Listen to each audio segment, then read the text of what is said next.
এত ভয় কিসের? চোরের ভয়ে পাতাতে ভাত খাচ্ছ যে?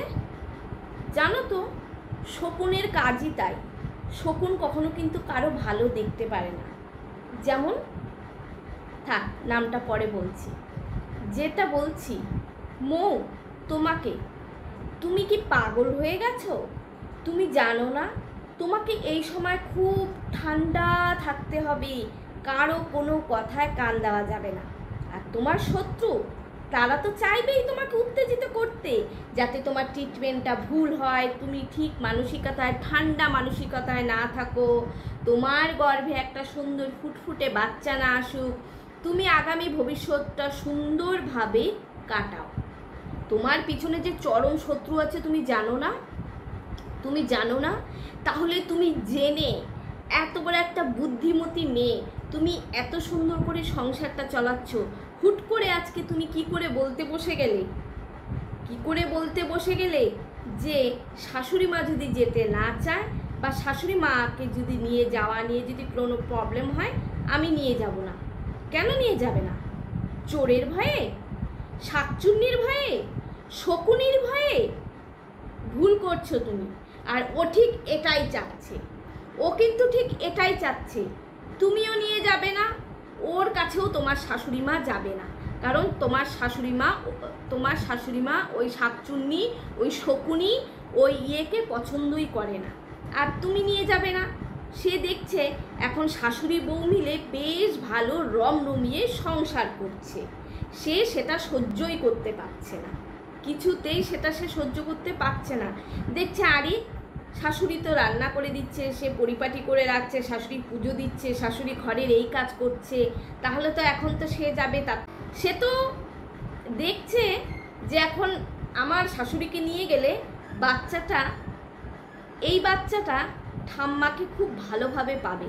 আরে পাপিষ্ট, আরে শকুনি, আরে কি বলে শাকচুন্নি, তুই কি রে? একটা বাচ্চা ভূমিষ্ঠ না হতে হতেই, এখনো হলোই না, এখনো মায়ের গর্ভে আসলোই না, তাই তো তাকে নিয়ে জ্বলনমলন শুরু হয়ে গেল। ছি ছি ছি ছি ছি। আর তুই তোর কি পরিচয় দিবি রে ঢুনকি? আর কিভাবে তুই তোর পরিচয় দিবি? তুই এত হিংসায় জর্জরিত হয়ে গেছিস। বললাম যে আমি মৌকে বলছি, মৌ খুব বাচ্চা বেঁচে গেছে, আলাদা থেকে আলাদা খেয়ে। আজকে যদি একসাথে থেকে, একই বাড়িতে থেকে, পাশাপাশি দুটো ঘরে থাকতো না, মৌয়ের বাচ্চা আইভিএফ কেন কোনোভাবেই নিতে পারতো না। এরকম একটা জ্বলন্ত হিংসুটি জ্বলন্ত শকুনি থাকলে। আর মৌকে বলছি, কি করে পারো তুমি এই সমস্ত ভুল ডিসিশন নিতে? যেভাবে চলছিলে ঠিক সেইভাবে চলো, দাপটে চলো, ডাইনে বাঁয়ে কোনো দিকে দেখো না, সোজা এগিয়ে চলো, সামনে তোমার সুন্দর ভবিষ্যৎ। আর তোমার এই সুন্দর ভবিষ্যৎকে নষ্ট করার জন্য শকুনি কিন্তু ওত পেতে আছে। হুট করে রাগ হলো, রাগ তো হওয়ারই কথা। যখন খারাপ খারাপ কমেন্ট আসে তখন মনে হয় না ভুল আমি মিচকে শয়তান, আমি বদমাস, আমার মুখে এখন কথা নাই। বলবে কারা বলে এই সমস্ত কথা? তুমি জানো না, তুমি বোঝো না, বুঝে শুনে কেন এখন এই সমস্ত উল্টোপাল্টা ডিসিশন নিচ্ছ? চোরের ভয়ে এমনি বলছি, তুমি পাতায় ভাত খাচ্ছ। যেভাবে আছো শাশুড়ি বউ মিলে সেভাবে থাকো, ভালো আছো তো? সুন্দর একটা ঘুটুন আছে, হ্যাপি ফ্যামিলি। তার তো যত মরণ তোমাকে নিয়ে, যত মরণ। তো সব থেকে জানো ওর ক্ষোভটা কোথায়? সব থেকে বড় ক্ষোভটা হলো সেদিনও যখন ভিডিওটা ছাড়লো, তা তুমি কেন ছাড়লে না? ওর ক্ষোভ হচ্ছে এটাই, তুমি কেন ছাড়লে না? সে ভাবছিল হঠাৎ করে আমি এরকম ভিডিওটা করছি, ভিডিওতে আর কি আসবে, আমারই তো সব ভিডিও, তা সেটা যখন ছাড়বে লোকে দেখবে, বাহবা দিবে, সেটাই ওর বড় রাগ। এটা তুই বুঝিস না রে ঢুমকি?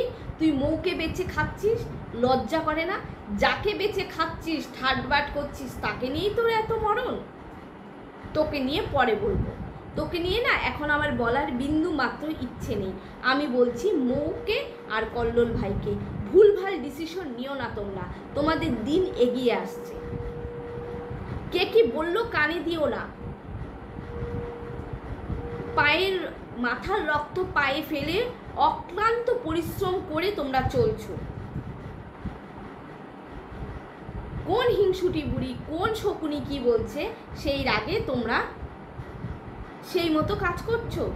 ভুল করছো, আমি বলবো ভুল করছো। যেভাবে আছে শাশুড়ি মা, আসলেও সহ্য করতে পারছে না। শাশুড়ি মাকে নিয়ে এত ভালোভাবে আছো না তোমরা, সে সহ্যই হচ্ছে না। সে চাচ্ছিলই এটা, যেটা তোমরা যাতে শাশুড়ি মাকে না নিয়ে যাও। কতটা বদমাস!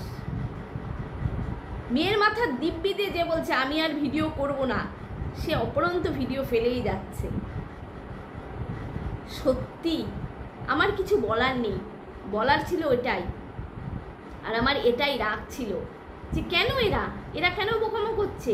মৌ তো এত বুদ্ধিমতী, এত ঠান্ডা সুস্থির বুদ্ধিমতী একটা সংসারী মেয়ে, কে কি বললো সেটাতে ওরা রাগারাগি করে ডিসিশন চেঞ্জ করে নিচ্ছে। না, এটা করো না। ওর কাজই হলো তোমাদেরকে নরকে নামানোর, যতটা পারবে তোমাদেরকে নিচে নামাবে, যাতে তোমরা খ্যাপো, যাতে তুমি। আচ্ছা একটা কথা বলি তো মৌ, তোমাকে, তুমি এখনই এত খেপে যাচ্ছ, তুমি কি করে আশা করো যে তোমার পেটে যখন বেবিটা আসবে তখন তোমাকে উত্তেজিত করবে না? কি গ্যারেন্টি দিতে পারো তুমি তখন তুমি তোমার বেবিটাকে ঠিকঠাক রাখবে? এই সমস্ত শকুনিদের কথা তুমি কানে নিবে না? সহ্য করতে পারবে তখন? পারবে? তখন যদি সহ্য করতে পারো তাহলে তোমাকে এখন থেকে সহ্য করতে হবে। তোমাকে তো তখন আরো চরমভাবে পেঁচাবে। এটা বুঝতে পারছো না তুমি? তোমাকে দুর্বল করে দিচ্ছে মৌ সেই শকুনি, যাতে তোমার পেটে বাচ্চাটাই না আসে, যাতে তুমি উত্তেজিত হয়ে থাকো, যাতে তোমার বিপি হাই হয়ে থাকে, যাতে শরীরে নানা রকম প্রবলেম দেখা দেয়। ভুল করো না।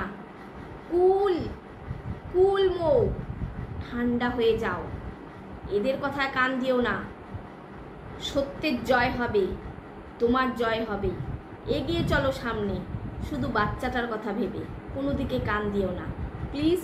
কোনো রকম ভুল ডিসিশন নিও না। কল্লোল ভাইকেও বলছি, তোমাকেও বলছি, প্লিজ। এটাই আমার বলার ছিল। জানি না আমার ভিউয়ার্সরা কী বলবে। প্লিজ আমার বলার এটাই, ভুলভাল ডিসিশন নিও না, শকুনির কথায় কান দিও না। শকুনি চাইবেই তোমাকে ডাবানো। চলো।